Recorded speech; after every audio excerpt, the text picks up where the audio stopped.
Pelajaran kali ini kita akan membahas tentang analisis vektor, tentang pengantar vektor ya. Untuk pengantar vektor yang pertama yaitu kita akan membahas tentang besaran-besaran vektor, begitu juga besaran-besaran skalar.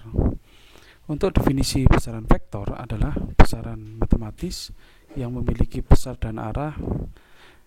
Kalau dalam fisika itu ada namanya contoh kecepatan, atau contoh yang lain perpindahan, gaya, dan momentum. Berdasarkan arahnya, vektor terdiri dari dua jenis, yaitu vektor yang akan dijelaskan lebih lanjut nanti pada contoh dan gambar yang lainnya. Untuk definisi besaran skalar, yaitu besaran yang hanya memiliki nilai dan tidak memiliki arah, itu namanya besaran skalar. Contohnya apa? Ya, semua besaran pokok, misalkan berat badan, tinggi badan, dan lain sebagainya. Kalau dalam ilmu fisika dan kimia mungkin ada namanya energi, ada kelajuan, usaha, luas, daya, volume, dan lain-lain. Ini contoh dari besaran skalar. Berikutnya yaitu notasi vektor dan teknik-teknik untuk menganalisis vektor yang sangat berguna untuk menjelaskan hukum-hukum matematika terapan baik dalam bidang dimensi 2 maupun dimensi 3. Dalam penyajiannya, sebuah vektor biasa digambarkan dengan segmen garis atau ruas garis ya. Tentunya vektor adalah ruas garis yang berarah. Contohnya sebagai berikut. Ini contoh vektor. Ada vektor V, ini kita sebut vektor V, yang mana vektor V ini memiliki titik pangkal A dan titik ujung B, atau kita simbolkan dengan vektor V sama dengan vektor AB. A itu titik pangkal, B adalah titik ujung. Ini istilah-istilah dalam vektor. Panjang vektor V sama dengan vektor AB. Ini menyatakan besarnya vektor atau panjangnya vektor V, dan tanda panah dalam AB menyatakan arah vektor. Nah, ini ya. Ini panjang vektor V atau AB. Ini harusnya tertuliskan dalam bentuk harga mutlak gini ya. Panjang vektor V gini ya. Ini harga mutlak. AB ini menyatakan panjangnya vektor AB maupun panjangnya vektor V. Dan tanda panah AB ini menyatakan arah vektor. Ada 3 jenis vektor. Yang pertama, sebelum membahas lebih jauh tentang panjang vektor, ada 3 jenis vektor. Yang pertama, ada namanya vektor bebas atau free vektor. Vektor bebas adalah vektor yang bisa digeser sejajar dirinya dengan panjang dan arahnya tetap. Ini misalkan vektor V. Ini kita geser vektor ini kemanapun, ini panjangnya sama dan arahnya sama. Ini namanya vektor bebas. Kemudian ada vektor meluncur atau sliding vektor. Vektor meluncur adalah vektor yang boleh digeser sepanjang garis kerjanya. Misalnya gaya yang bekerja sepanjang garis lurus. Nah, ini vektor V. Maka vektor V ini disebut vektor meluncur karena bisa diperpanjang vektor ini. Ini adalah vektor 2V, atau bisa diperpendek ini menjadi setengah V ya, seperti ini. Kemudian ada vektor terikat atau bending vektor. Vektor yang terikat adalah vektor yang terikat pada sistem koordinat yang menunjukkan posisi tertentu. Nah, ini contoh pada sistem koordinat kartesius dimensi 2. Ini contoh vektornya. Ini contoh vektor. Begitu saja contoh vektor yang lain. Nah, ini contoh vektor yang lain. Kemudian pada dimensi 3 ada sumbu X, sumbu Y, dan sumbu Z. Nah, ini contoh vektor yang lainnya. Kemudian ini juga vektor pada dimensi 3. Setelah itu kita akan membahas tentang aljabar vektor. Yang pertama ada namanya vektor 0 atau null vektor. ditulis dengan vektor 0 seperti ini. Adalah vektor yang panjangnya 0 sehingga arahnya tak tentu. Nah, ini vektor 0. Contohnya apa? Contohnya titik. Titik itu vektor 0. Kenapa? Karena panjangnya 0 dan arahnya tak tentu. Ini contoh titik. Contoh vektor 0 yaitu titik. Kemudian dalam aljabar vektor yang lain, yang kedua yaitu kesamaan dua vektor. Kapan dua vektor dikatakan sama? Jika mempunyai panjang dan arah yang sama. Nah, ini contohnya. Ini vektor V, ini juga vektor V. Ini panjang vektor V, dua vektor V dan ini juga vektor V. Maka dikatakan dua vektor ini sama, atau ini bisa disimbolkan dengan vektor U ini ya. Bisa disimbolkan dengan vektor U. Nah, ini bisa juga. Ini vektor V sama dengan vektor U. Kenapa? Karena panjangnya sama dan arahnya sama. Kemudian aljabar vektor yang ketiga, kesejaran dua vektor. Kapan dua vektor dikatakan sejajar? Dua vektor dikatakan sejajar atau paralel jika garis-garisnya sejajar, arahnya bisa sama, bisa berbeda atau berlawanan. Contohnya ini. Nah, ini vektor arahnya sama, panjangnya berbeda, sehingga bisa dikatakan dua vektor yang sejajar. Ini juga panjangnya sama, panjangnya beda, arahnya berlawanan, tetap dikatakan sebagai dua vektor yang sejajar. Juga untuk vektor yang keempat ini kesejaran dua vektor. Kemudian berikutnya penjumlahan vektor. Dalam vektor ada metode untuk penjumlahan vektor. Yang pertama bisa menggunakan aturan segitiga. Yang kedua aturan jajaran genjang. Atau yang ketiga aturan segi banyak atau poligon. Misalnya ini contoh, vektor A ditambah vektor B sama dengan vektor C. Nah, ini bisa juga pakai aturan segi 4. Nah, ini aturan segi 4. Untuk yang B ini menjumlahkan A tambah B tambah C tambah D sama dengan E. Nah, gini, ini cara penjumlahan vektor. Atau ada teori yang terbaru, bukan terbaru ya, teori yang baru, jumlah dari vektor-vektor yang merupakan sisi-sisi dari sebuah segi banyak tertutup selalu 0 jika arah sisinya tersebut berurutan. Kemudian yang kelima, ada penggandaan vektor dengan skalar. Misalkan saya punya skalar sembarang skalar dan ada vektor A adalah vektor yang panjangnya vektor A, maka harga mutlak skalar kali vektor A adalah vektor yang panjangnya sebanyak kali panjang vektor A dan arahnya sama dengan vektor A. Sekarang jika skalarnya positif, tapi bagaimana jika skalarnya negatif? Hanya berlawanan arah saja kalau skalarnya negatif. Untuk pengurangan vektor dilakukan dengan menambahkan lawan dari vektor yang dikurangi atau vektor yang menguranginya. Jika vektor A dikurangi B, bisa dituliskan A ditambah min B. Sehingga muncul teoremanya, jika vektor A sama dengan vektor B, maka vektor A dikurangi vektor B sama dengan 0. Hukum-hukum yang berlaku dalam aljabar vektor. Jika vektor A, vektor B, dan vektor C adalah sembarang vektor dan M, N adalah skalar, maka kita bisa menentukan bagaimana membuktikan sifat komutatif terhadap penjumlahan dua vektor. Jika vektor A ditambah vektor B, kita tuliskan kayak gini. Ini vektor A, ini vektor B.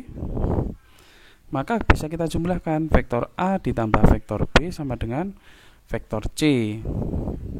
Itu juga ini vektor B ditambah vektor A sama dengan vektor C.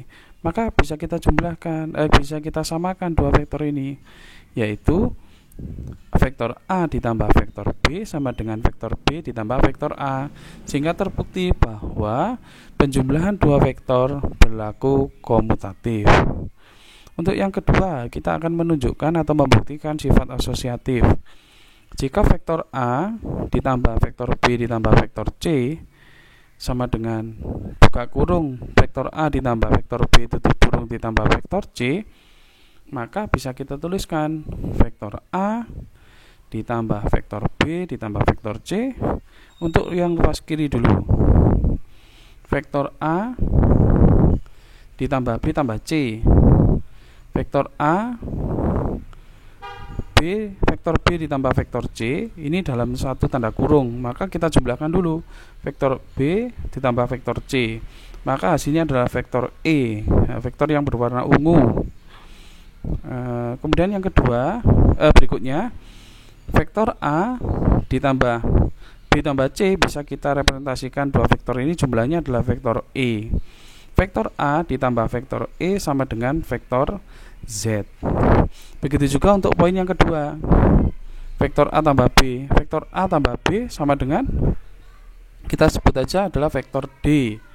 Ini vektor D, sehingga dapatkan Z. Karena vektor Z sama dengan vektor Z, maka A ditambah B ditambah C sama dengan buka kurung vektor A ditambah vektor B tutup kurung ditambah vektor C. Untuk teorema-teorema berikutnya untuk menunjukkan unsur identitas penjumlahan vektor adalah 0 bisa dibuktikan nanti. Kemudian ada inverse, ada asosiatif perkalian, distributif perkalian, bentuk penjumlah distributif perkalian dengan skalar vektor, dan ada identitas perkalian dalam vektor. Berikutnya, untuk vektor posisi dalam bidang dan ruang, ada teorema yang pertama kita sebut sebagai teorema dasar dalam vektor. Setiap vektor C pada bidang dapat ditulis secara tunggal sebagai kombinasi linier sembarang dua vektor A dan vektor B yang tidak paralel dan bukan vektor 0. Atau vektor C sama dengan M kali A ditambah N kali B, dengan M, N adalah skalar yang tunggal. Untuk menunjukkan bahwa C adalah kombinasi linier sembarang dua vektor atau bukan kombinasi linier, maka kita harus menunjukkan bahwa vektor tersebut bisa dibentuk dalam bentuk C sama dengan MA plus NB. Kita ambil contoh, ini OP1, OP2, maka ada vektor A, ada vektor B, yang ini vektor C. OP1 itu kan paralel dengan vektor A, OP2 juga paralel dengan vektor B, maka OP1 bisa kita tuliskan misalkan sama dengan M kali vektor A, dengan M lebih besar dari 1. Kemudian ada OP2 sama dengan N kali B, maka bisa kita tuliskan C ini kan harusnya OP1 ditambah OP2, maka OP1 ke M kali A ditambah N kali B. Dalam hal ini M adalah skalar tunggal, karena jika tidak tunggal maka C bisa dituliskan sebagai berikut.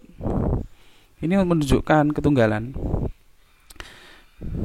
Untuk yang pertama ini tadi kita menunjukkan kombinasi linier gitu ya. Untuk pembuktian berikutnya menunjukkan bahwa M dan N adalah tunggal. Kita misalkan M N adalah skalar yang tunggal. Karena jika tidak tunggal maka vektor C bisa dituliskan vektor C sama dengan M1 kali A ditambah N1 kali vektor B, dan C juga dituliskan M2 kali vektor A ditambah N2 kali vektor B. Maka bisa kita tuliskan karena vektor C sama dengan vektor C, maka M1 min M2 kali vektor A ditambah N1 kali N2 kali vektor B sama dengan 0. Karena vektor A dan vektor B bukan vektor 0 dan tidak paralel. Tertuliskan di sini bahwa vektor A dan vektor B bukan vektor 0 dan tidak paralel, artinya tidak sejajar dan bukan titik gitu ya. Kalau titik mungkin saja nilai-nilai skalarnya tidak 0. Kalau A dan B-nya tidak paralel dan bukan titik, maka tidak mungkin nilainya 0, bahkan tidak mungkin nilainya negatif atau saling berlawanan. Maka kemungkinannya hanya skalarnya yang sama dengan 0.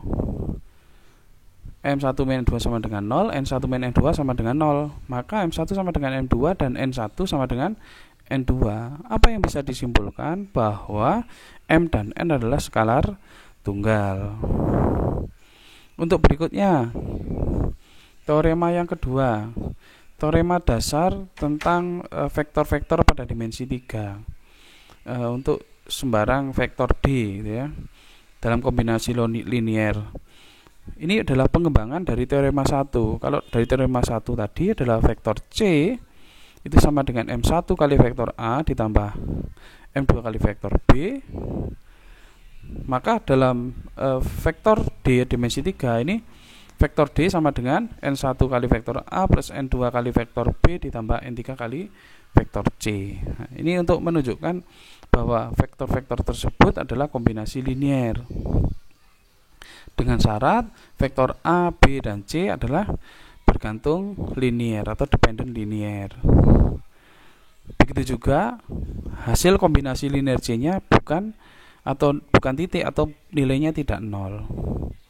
Nah, hal ini akan terjadi apa? Yaitu jika yang pertama vektor A dan vektor B merupakan vektor 0, atau yang kedua vektor A dan B sejajar.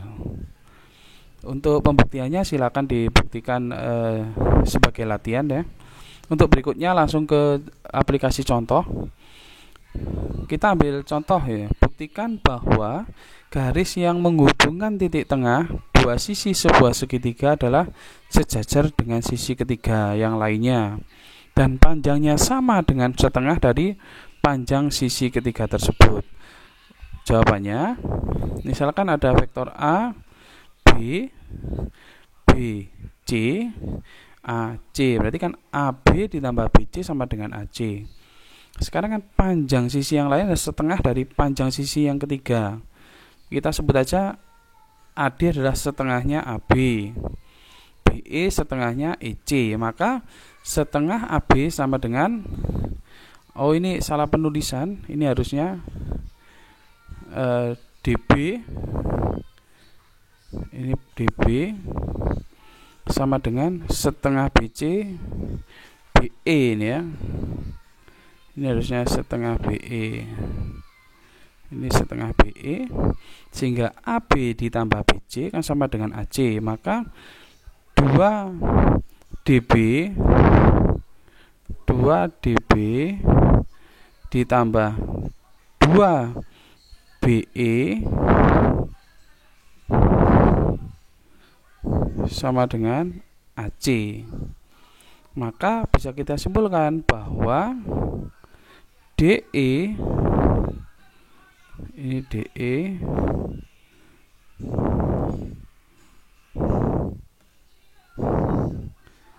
DE sama dengan DB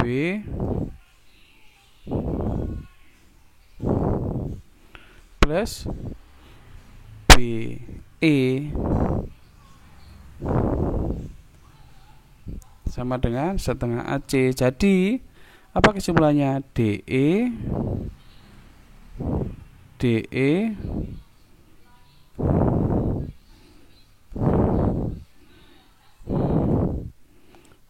sama dengan setengah AC.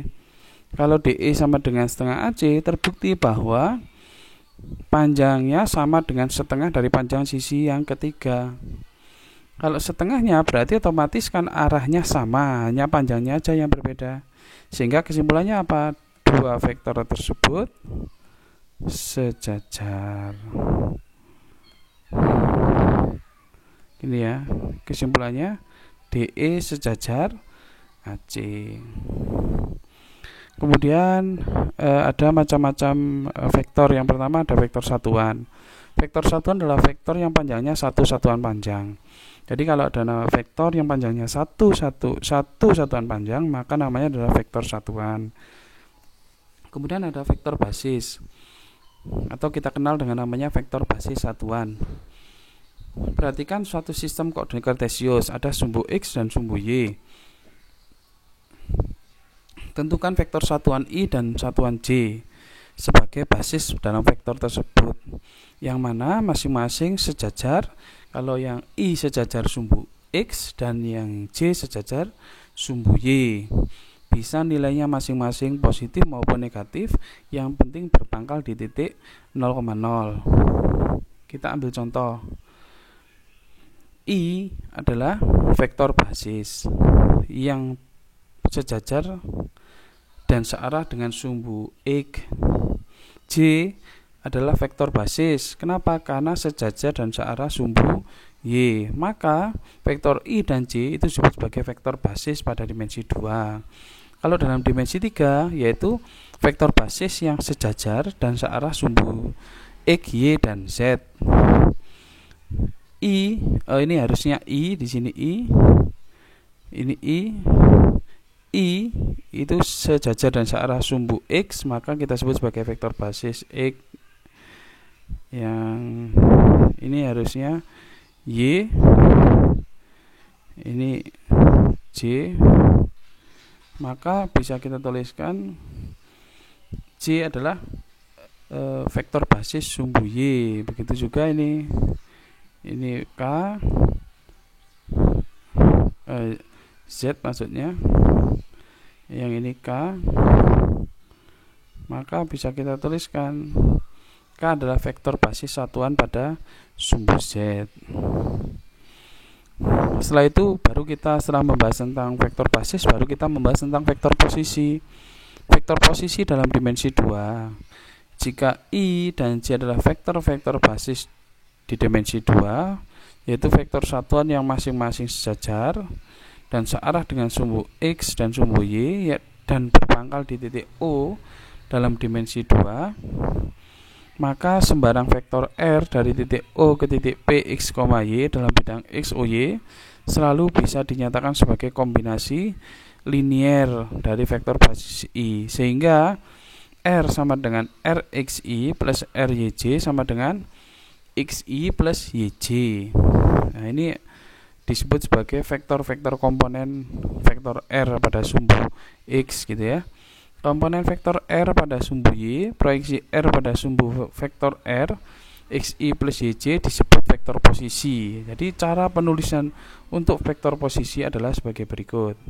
R sama dengan XI plus YJ, yang mana ini artinya vektor posisi R pada titik P X, Y. Berarti kan titik X panjangnya vektor basis I itu adalah X, panjangnya vektor basis J adalah Y, maka kita hubungkan menjadi sebuah vektor. Kita ambil contoh kayak gini. Ini X, misalkan ini Y, maka bisa kita tarik garis vektor. Anggap aja lurus gitu ya. Ini adalah vektor posisinya. Nah, ini vektor posisi untuk dimensi 3 kayak gini. Ini vektor posisi dimensi 3. Ada sumbu X, Y, dan Z. Nah, ini untuk R sama dengan XI plus YJ plus ZK merupakan vektor posisi. X adalah proyeksi OP ke sumbu X. Nah, ini Y proyeksi terhadap sumbu Y, Z proyeksi terhadap sumbu Z. Untuk menghitung panjangnya adalah akar dari X kuadrat per Y kuadrat per Z kuadrat. Secara umum, sembarang vektor A bisa dituliskan dalam dimensi 3, berlaku aturan yang seperti ini. Silakan nanti dicermati untuk masing-masing panjang dan vektornya. Berikutnya, untuk sudut-sudut alfa, beta, gamma yang dibentuk dalam vektor A sumbu X, Y, Z positif disebut arah vektor. Nah, ini contohnya menentukan rumusnya, yaitu cos alfa sama dengan AX plus harga mutlak atau panjang vektor A. Kalau cos beta adalah A Y terhadap harga mutlak A. Cos gamma adalah AZ terhadap harga mutlak A, sehingga didapat cos kuadrat alfa ditambah cos kuadrat beta ditambah cos kuadrat gamma sama dengan 1.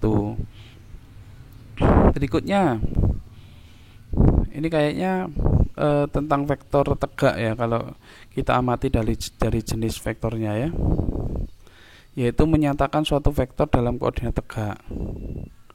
Ini vektor P X1 Y1 Z1 vektor P2 X2 Y2 Z2. Ini OP1 sama dengan X1I plus Y1J plus Z1K. OP2 sama dengan X2I plus Y2J plus Z2K. P1P2 sama dengan OP2 min OP1 gini ya. Ini harusnya OP2 min OP1. Berarti kan X2 min X2I plus Y2J plus Z2K min X1I plus Y1J plus Z1K. Maka hasilnya X2 min X1I plus Y2 min Y1J ditambah Z2 min Z1K. Nah, ini P1 P2 nya.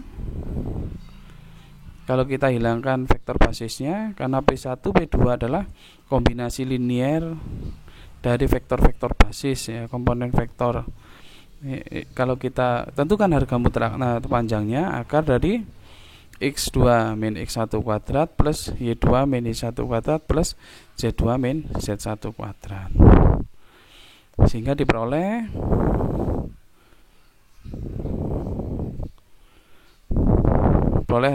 cara perolehannya menentukan vektor tadi ini. Untuk berikutnya, silakan kepada teman-teman untuk melakukan atau mengerjakan soal-soal latihan yang ada di buku masing-masing. Tentunya adalah latihan soal 1. Untuk pengantar pembelajaran bab 1 saya kira cukup. Adapun kalau ada pertanyaan bisa disampaikan lewat media yang telah disediakan seperti e-learning, web group WA dan lain sebagainya. Terima kasih banyak. Wassalamualaikum warahmatullahi wabarakatuh.